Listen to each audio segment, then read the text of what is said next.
Magandang araw. Kumusta kayo? Ako ay si Carol. At ako naman ay si Robert. And I am Rowie, and welcome Come to our channel.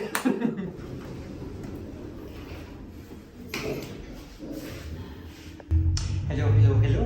Good morning, good afternoon. Dadalawin ko si Carol. Si Carol is nasa ospital. Na-hospital siya kahapon. Kaya hindi namin natagpuan ni Robert kasi nasa ospital siya. I wish him well.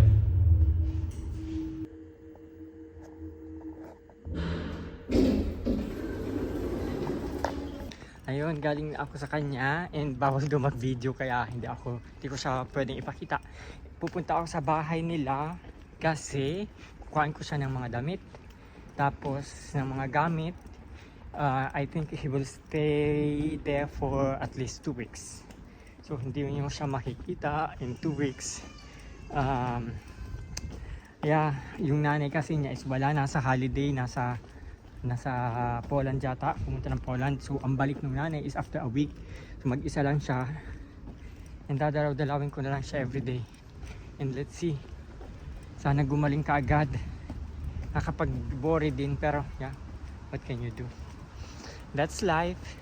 Hindi naman ako doktor para gamutin siya. Anyway.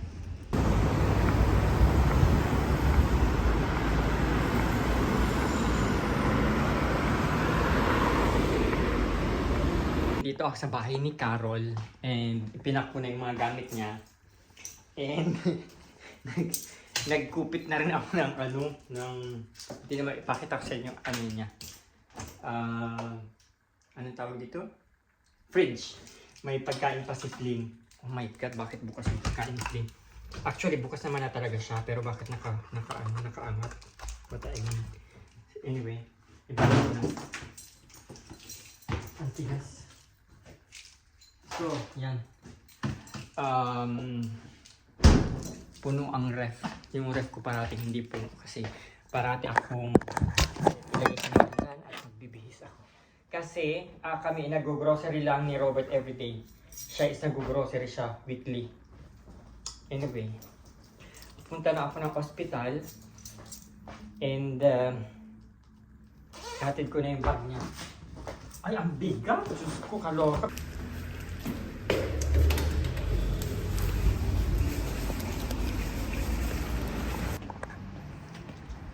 Sakit sa balikat. Papunta na ulit ako sa ospital. Anyway, ang hirap. Hirap siguro pag may sakit na. Kaya, anong tawag doon? Kailangan talaga dapat is healthy. Kasi mahirap magkakasakit. Hindi lang magastos. Sa Pilipinas magastos kasi dito naman wala namang gastos. Covered by insurance. Pag nagbablog ako, ang dami pa rin talagang tumitingin sa akin. Siguro nagwawonder anong ginagawa ko na nakikipag-usap sa camera. And kahit dito sana walang camera. Wala. Ay, meron. Ay, wala. Bawal kasi. Bawal mag-vlog. Hindi kasi sanay ang mga Germans na may nakikita sigurong nagpa-vlog or no. Let me correct that. Masyado silang private. Ayaw nila ng social media. Kaya siguro nagwa-wonder sila kung bakit mga katulad ko is nakikita nila nagsasalita sa camera. Maybe, I don't know. Nandito na ako kay Carol. Katinang pilik mata ko. Ayan siya. Ayaw magpakita. May sakit pa. Saglit ipakita. Wills to in camera sign? Yeah, sure. Yan. May sakit pa. May sakit pa yan. And how do you feel now? I'm good. I feel good. No, you're not. So, nandun yung bed niya. Sit by. I-tour ko kayo sa room niya. So, ito yung room niya. Hindi room, bathroom. May yung lababo, tapos yung shower, tapos toilet. And then, paglabas mo, nandito yung cabinet.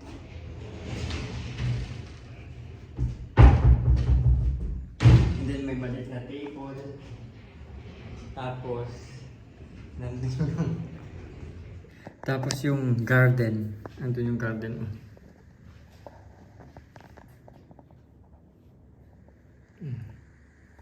You have a good room. It's a luxury room. Papunta naman na ako ngayon sa bahay. Imimit ko si Robert sa bus station. Tapos sabay kaming uwi ng bahay. Tapos papalakarin si Flynn. Magluluto ng dinner. And kakain kasi bukas may pasok na naman. Beep, beep, beep, beep.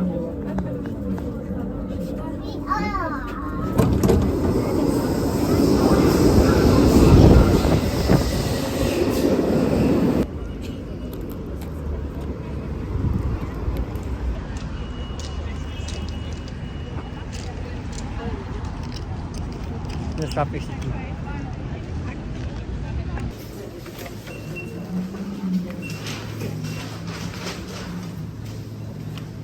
Oh, well, ¿qué estás? Gas, okay. Ten Para cup. sa ano ni Flynn, para sa teeth. Toothbrush. At saka, Robert, what it costs? Meat calb,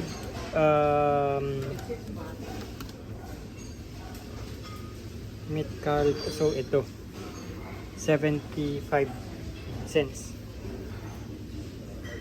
Yung ganito, tumatagal kay Flynn ng 2 weeks.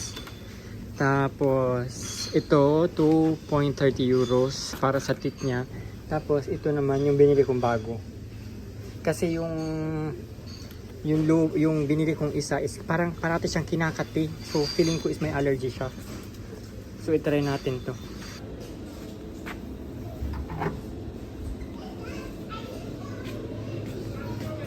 Robert?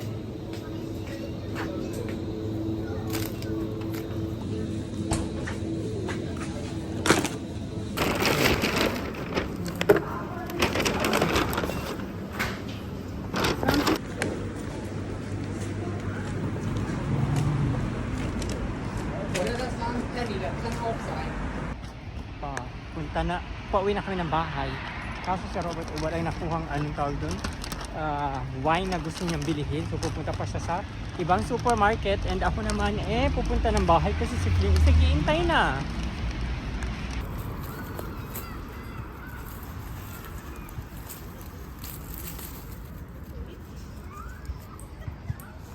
Ayan na, nagpupupo na siya.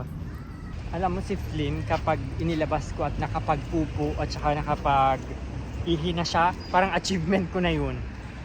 Kasi hindi na siya tatai sa loob ng bahay at saka parang way of training niya na hindi siya allowed sa loob kundi sa labas ng magpupo. So yun, malaking achievement ko na yun sa kanya. At saka trainain ko na siya na kunyari tatawid ng street. Pag sinabi kong strasse in English is street, umuupo na siya. So kapag may stoplight, alam niya na, mas marunong pa siya sa tao. Char. Pag sinabi kong strasse, yan, nag-stop na siya. Pauwi na kami ng bahay. Flynn, come! Ang tigas ng ulo nitong asong ito, kaya tinitrain ko na sumunod sa akin. Isang tawag pa lang. Susunod na sa akin. So uwi na tayo ng bahay kasi nakatain na siya.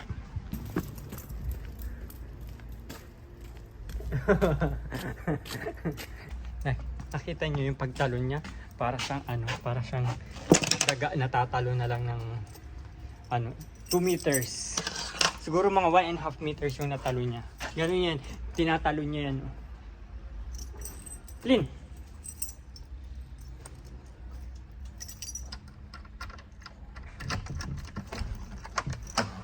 Flynn!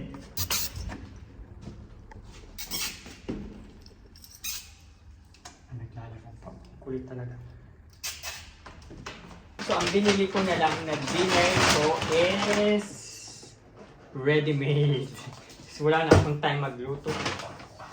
And then sa Robert is ito daw yung dinner niya. Bruschetta. Parang bread with bumili nga pala ako ito. Paborito ko ito. Kaso medyo mabaho lang sa bahay. Ang problema ko nito, pag ipiprito ako, yung bahay namin is malapit sa elevator. So, naaamoy nila. Kaya ang ginagawa ko, nagsisinda ako ng kandila. Flynn! Oh, pero bukas ko na sa kanya ito bibigyan. Das ist mein Pföpfchen. Oh, Flynn. Yeah. Hier ist der auch schon. Und der kleine Flöt. Er hat schon volles Programm draußen gemacht. Sehr gut.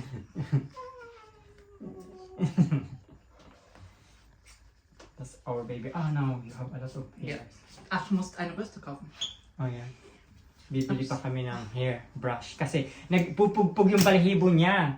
Pag winter, oh, Robert, or after summer, na he changed. And dahon niya, bararin barada, bumba ba. Robert, also after winter oder after summer? Nee, sofort. No. What I mean is after summer, his hair changes. Both. Ah, okay. Nagpapalit daw yan ng buhok before, after at saka after summer at saka after winter. Let's Okay. put him then Tagsdings, oder? Ah, I thought I'm gonna give him tomorrow, but you're okay. You give him now? Yan yung binili namin.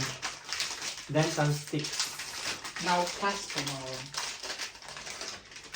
But I think only half, Robert, only Nein, half. das Ganze. Yeah? Ja. Okay. Okay. Bleib hier, bleib hier. Immer will er dann gehen, wenn er das hat. Aber er Masaya kann na nicht. siya. Nein, er gets ins Bett, in seinem Bett. Ich auch. Ja. Aber muss er ja nicht, weil wir nehmen ihm das nicht weg. Ja. Das ist jetzt gut. Damit ist er beschäftigt. Gusto? Pupunta siya sa bed niya. Pupunta siya doon sa bed niya. Ayun na siya, oh. Ah, tinanga yung slippers ko, oh. Ah, dyan na siya. Hanggang maubos niya, dyan na siya sa bed niya. Nilagyan ko ng ano yung sofa kasi pumupunta siya dyan parati para yung sofa is hindi magkaroon ng ano, balahibo.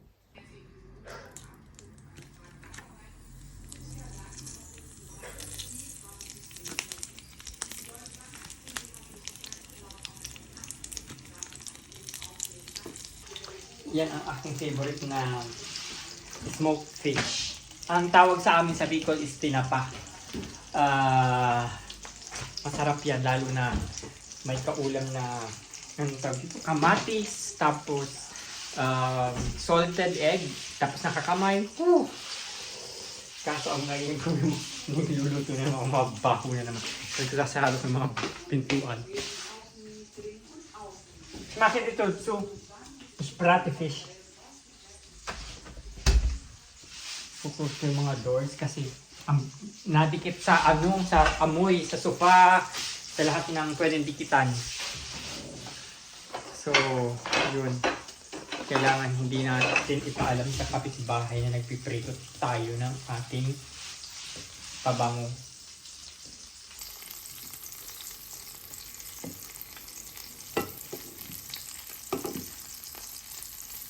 So, dapat alalay lang sa apoy kasi kapag inanuhan ko siya, nilakasan ko ang apoy, masusunog, tapos lalong amoy, lalo tayong mapapagalitan ng kapitbahay. Kaya ganyan lang, dapat alalay. Yan ang aking dinner. Si Robert is ayaw niya ng hot dinner. Gusto niya is German dinner. Bread na may tomato. Tapos, hindi ko na nilagay sa bowl kasi ayaw ko ng may extra hugasan. Diyan ko na lang nilagay. And nandito na ang aking tinapa. And ang aking coke na tira-tira ko pa sila nung isang araw. Yun lang muna guys ang ating vlog for today. Thank you very much for watching at kakain muna ako. Magkakamay ako. Woo! Thank you for the day. Na-survive na natin naman ang araw na puro stress. Thank you very much for watching and please follow my Instagram account. And Flynn.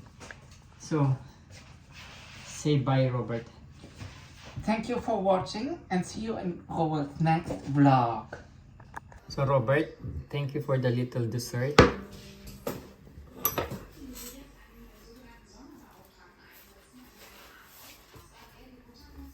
Thank you. You don't want?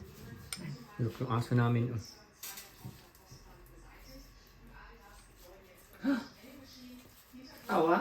Awa, Aflan. Sag 9.